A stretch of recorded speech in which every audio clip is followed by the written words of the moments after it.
suis Gabriel Benson, je suis sur Rosny-sur-Seine et je suis le référent kiné pour la CPTS Yvelines Nord. Donc la CPTS Yvelines Nord, en fait, pour rappeler rapidement, parce que moi je voulais m'appesantir plus sur la question kiné, c'est une CPTS qui est assez large, qui est située vraiment à l'extrême ouest, nord-ouest plutôt des Yvelines. Et comme vous pouvez le voir, en fait, elle est centrée sur Mantes-la-Jolie. C'est vraiment la grande ville locale et c'est une CPTS que je qualifierais un petit peu en termes de population de mixte, puisqu'on a une partie plutôt urbaine, on va dire le Mantois, globalement, donc tout ce qui est un petit peu à l'est, sur la partie en violet et une partie, complètement rurale. On voit Bréval, Lognes, Chauchon-les-Bonnières. Blarus, c'est vraiment des zones, extrêmement rurales. Donc on a des problématiques de santé qui vont être assez variables. Le dénominateur commun, malheureusement, c'est la désertification médicale qui, je pense, touche un petit peu tout le monde, mais nous, s'accentue dangereusement, si j'ose dire. Voilà, donc on a, je ne reviendrai pas sur l'émission des CPTS qui ont été rappelées un petit peu plus tôt, mais moi j'ai décidé de me concentrer un petit peu aujourd'hui plutôt sur l'aspect prévention, puisque je fais partie du COPIL prévention. Et à ce titre, on a organisé effectivement, c'est pour ça qu'on m'a demandé d'intervenir aujourd'hui, une journée santé de la femme. Sur la journée santé de la femme, en fait, l'organisation, ça, donc nous, on a fait le choix, enfin, on a essayé du moins de se rapprocher des communes et de devenir des vrais partenaires des communes.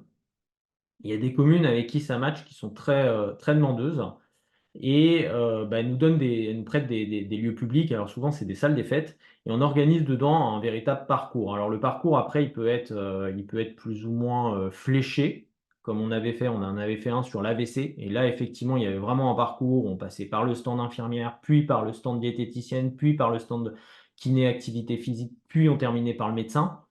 Là, c'était un parcours sur la santé de la femme où c'était assez libre en fait. C'est-à-dire qu'il y avait plusieurs stands. On avait donc un stand effectivement, alors qui disait pas tout à fait son nom parce qu'on avait, privilégié comme la discrétion, mais, un stand avec une association sur les violences faites aux femmes.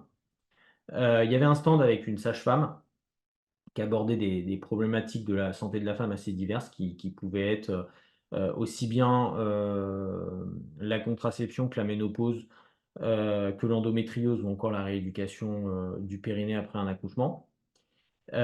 Surtout qu'on manque, cruellement de gynécologues sur le territoire. Il y avait également un stand avec un cancérologue qui abordait les problématiques en lien avec les cancers propres à la femme, donc cancer du sein, bien évidemment en tête et cancer du col de l'utérus et des ovaires. Et donc, le stand kiné, on l'avait organisé d'une manière peut-être, un petit peu particulière. Moi, je suis membre du réseau des kinés du sein, donc les problématiques sur le cancer du sein sont particulièrement, me tiennent à cœur. Et donc, on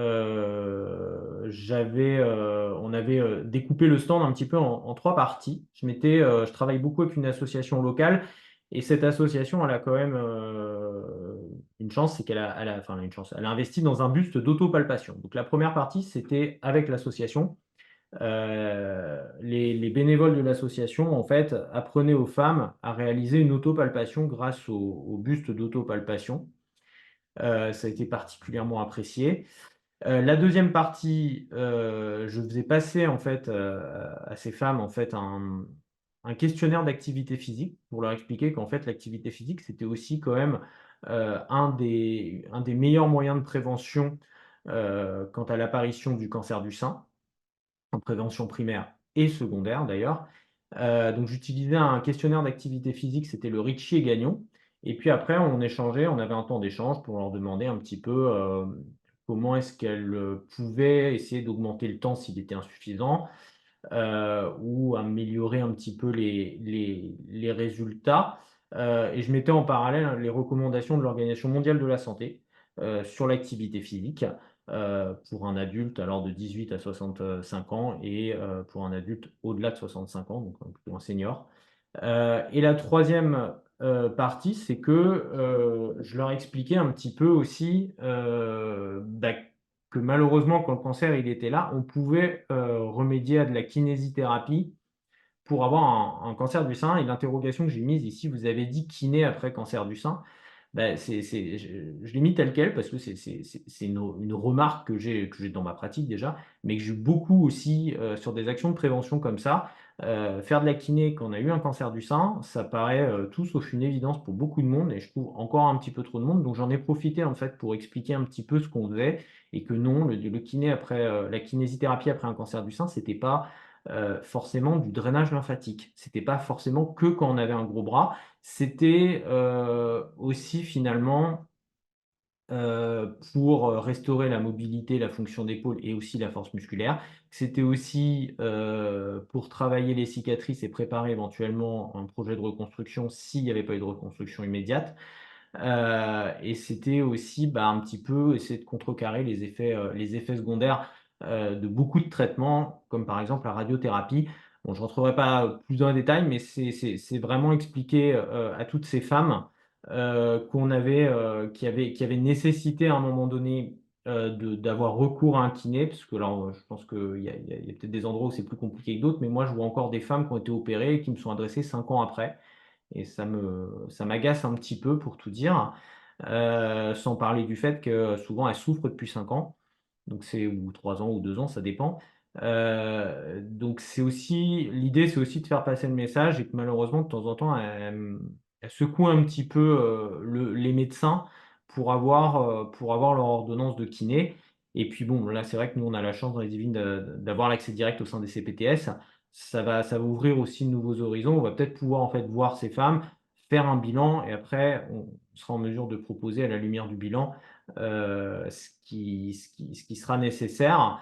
Mais faut-il encore qu'elles viennent vers nous et qu'elles soient au courant qu'on peut consulter un kiné après un cancer du sein et que c'est même largement souhaitable. Le bilan, de cette journée sur la santé de la femme, globalement l'action elle a été, très appréciée.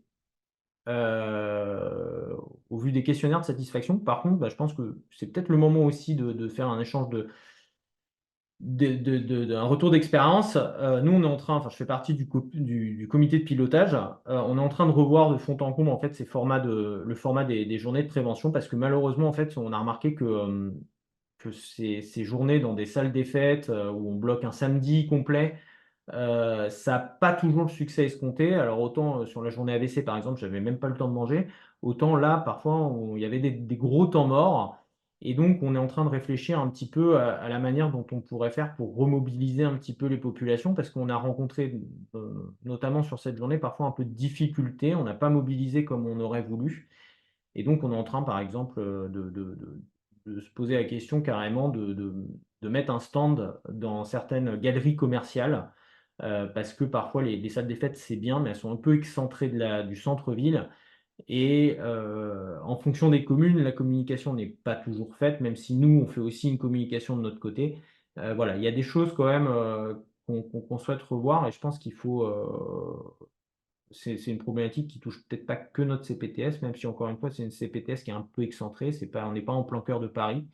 Voilà, donc il y a aussi, là-dessus, je pense que c'est important aussi de se poser les questions et de savoir aussi comment est-ce qu'on peut aller, davantage mobiliser, en l'occurrence ici, les femmes, en fonction de leur âge, en fonction de leur activité.